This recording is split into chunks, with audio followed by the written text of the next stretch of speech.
আসসালামু আলাইকুম রহমতুল্লাহ। 1 জানুয়ারি 24 জামাত বিএনপি নিয়ে সরকারের নতুন ইঙ্গিত। অলরেডি একই ঘটল দেখুন, নতুন বছরে সরকারের আরও কঠিন পরিকল্পনা। দর্শক, নতুন বছরেই তো নির্বাচন, এবং এই নির্বাচন যাতে নির্বিঘ্নে করতে পারে সরকার, এবং নির্বাচনের পরও যাতে বিএনপি কোনো আন্দোলন গড়ে তুলতে না পারে, এই জন্য বিএনপি জামাতকে আরও কঠিনভাবে দমন করার উদ্যোগ নিয়েছে বা পরিকল্পনা করেছে বলে আমরা মনে করি। সেরকমই ইঙ্গিত দেয়া হচ্ছে।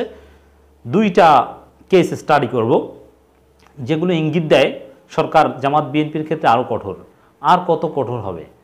একটা বৈধ 2টা রাজনৈতিক দলকে যা করেছে, 22,000 নেতাকর্মীকে আটকে রেখেছে, শীর্ষ নেতারা সব কারাগারে, হাজার হাজার নেতাকর্মীর একের পর এক সাজা হচ্ছে, এবং সেই পরিমাণটা আরও বাড়ছে।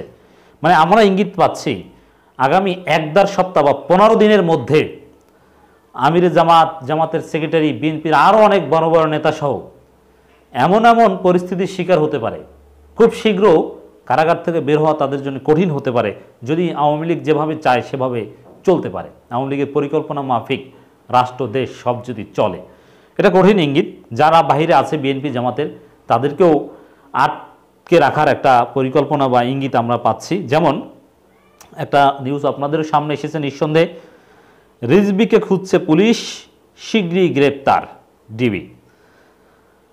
রুহুল কবির রিজভীকে খুঁজছে পুলিশ, এর মানেই গ্রেপ্তার করলে তো যে কোনো সময় গ্রেপ্তার করতে পারে। আমাদের আইনশৃঙ্খলা রক্ষাকারী বাহিনী অত্যন্ত শক্তিশালী, আমরা জানি। তবে খুঁজছে, এর মানে কি? তা গ্রেপ্তার করা হবে, এবং তার বিরুদ্ধে গ্রেপ্তারি পরোয়ানা আছে, আদালতেও তিনি হাজিরা দিতে যান না। অতএব তাকে গ্রেপ্তার করলে সেটা তো আইনসম্মত, যে কোনো সময় গ্রেপ্তার করতে পারে, এটা আমার ধারণা। এর মানে বিএনপির এই মুহূর্তে নেতাদের মধ্যে মোটামুটি দলকে উজ্জীবিত রাখার ক্ষেত্রে রুহুল কবির রিজভী আছেন, অসুস্থ মানুষ, কিন্তু যেভাবে ঢাকায়, কুমিল্লায়, রাজশাহীতে চষে বেড়াচ্ছেন, রাজপথ এবং সংবাদ সম্মেলনে সব কিছু তিনিই করছেন, তাকেও যদি আটক করা হয় এটা বিএনপিকে আরও বেশি চাপে ফেলবে, কোনো সন্দেহ নাই। এখন সেরকম ইঙ্গিতই আমরা দেখতে পাচ্ছি। বিএনপির সিনিয়র যুগ্ম মহাসচিব রুহুল কবির রিজভীকে খোঁজা হচ্ছে বলে জানিয়েছেন ডিএমপির অতিরিক্ত police commissioner DB Mohammad Harun Rashid. তিনি বলেন, রিজভীকে শীঘ্রই আইনের আওতায় আনা হবে। রিজভী বিভিন্ন আন্দোলনের ঘোষণা করেন, এরপর আন্দোলনের নামে নাশকতা করা হয়। ভোট দেওয়া মানুষের গণতান্ত্রিক অধিকার, ভোট কেন্দ্রে ভোটারদের যেহেতু নিরুৎসাহিত করছেন তিনি। আচ্ছা, নিরুৎসাহিত করা, ভোট দেওয়া অধিকার, না দেওয়াও তো অধিকার। নিরুৎসাহিত করা এটা অধিকার হিসেবে তো অনেকেই স্বীকার করছেন। হ্যাঁ, ভোট দানে কাউকে বাধা দেওয়াটা অন্যায়, কিন্তু আমি ভোট দিব না বা আপনিও ভোট দিবেন না, এটা কি আসলে বেআইনি? মানবাধিকার কমিশনের চেয়ারম্যানও তো বলেছেন যে ভোট না দেওয়া, দেওয়া দুইটাই অধিকার, কাউকে বাধ্য করাটাও এটাও ঠিক না। এবং আরও সরকারের উচ্চ পর্যায় থেকে বলা হয়েছে এভাবে, নানানভাবে, যে ভোট দেয়া না দেওয়া দুইটাই অধিকার। না দেওয়া যদি অধিকার হয়, না দিতে বলাটাও তো অধিকার।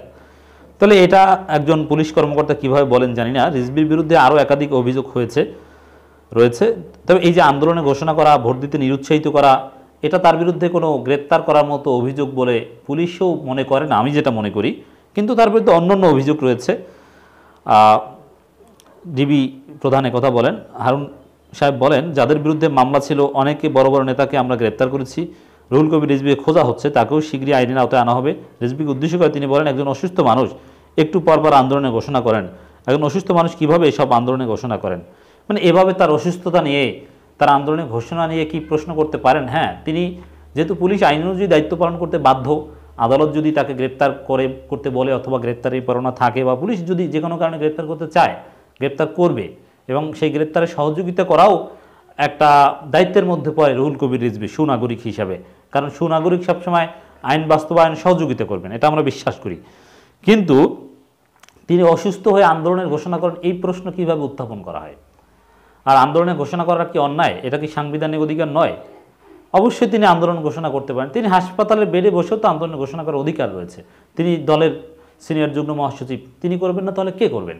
তবে হ্যাঁ, আন্দোলনের ঘোষণা করে নাশকতা যদি কেউ করে, তাহলে তার বিরুদ্ধে ব্যবস্থা নেওয়া হোক, এটা ঠিক আছে।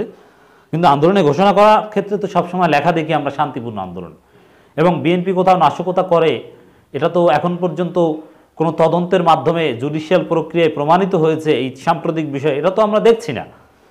অভিযোগ, তো অভিযোগের ভিত্তিতে পুলিশ গ্রেপ্তার করতে পারে তদন্তের জন্য, এটা হতে পারে, কিন্তু আন্দোলনের ঘোষণা নিয়ে এভাবে প্রশ্ন তুলতে পারে না। তো এটা একটা ইঙ্গিত দেয় যে আসলে বিএনপি নেতাদের সামনে আরও কঠিন পরিস্থিতি হতে পারে। জামাতের ক্ষেত্রেও কিন্তু অনেকটা সেম ঘটনা ইঙ্গিত আমরা পাই। বিএনপি নেতা মোয়াজ্জেম হোসেন আলাল, নীরব সহ 8 জনের কারাদণ্ড, সেখানে জামাতের লোকজনও আছে। জামাতকে কিন্তু বাদ দিচ্ছে না। জামাতের শীর্ষ নেতাদের অনেকেরই সাজা হবে আগামী 10-15 দিনের মধ্যে। দেখবেন 2013 সালে বিএনপি জামাতের হরতাল অবরোধ চলাকালে রাজধানীর ধানমন্ডিতে একটি বাসে অগ্নিসংযোগের ঘটনায় করা নাশকতার মামলায় বিএনপির যুগ্ম মহাসচিব মোয়াজ্জেম হোসেন আলাল, যুবদলের সাবেক সভাপতি সাইফুল ইসলাম, নীরব সহ 8 জনের 3 বছর কারাদণ্ড দিয়েছে আদালত। একদিন আগে ঢাকার মেট্রোপলিটন ম্যাজিস্ট্রেট মোহাম্মদ জসিম এই কারাদণ্ড দেন। এখানে কারাদণ্ডপ্রাপ্ত অন্যান্য আসামিরা হলেন ছাত্রদলের সাবেক সভাপতি আব্দুল কাদের ভূঁইয়া জুয়েল, জামাতের ঢাকা মহানগর দক্ষিণ সেক্রেটারি ডক্টর শফিকুল ইসলাম মাসুদ, বিএনপির হারুনা রশিদ, ওবায়দুল হক, শহীদুল ইসলাম, হীরা ও ইব্রাহিম। এর মানে শফিকুল ইসলাম মাসুদও আছে। এর মানে সামনে আরও কঠিন কিছু করার ইঙ্গিত আমরা দেখতে পাচ্ছি অলরেডি, যা ঘটলো তার উপর ভিত্তি করে।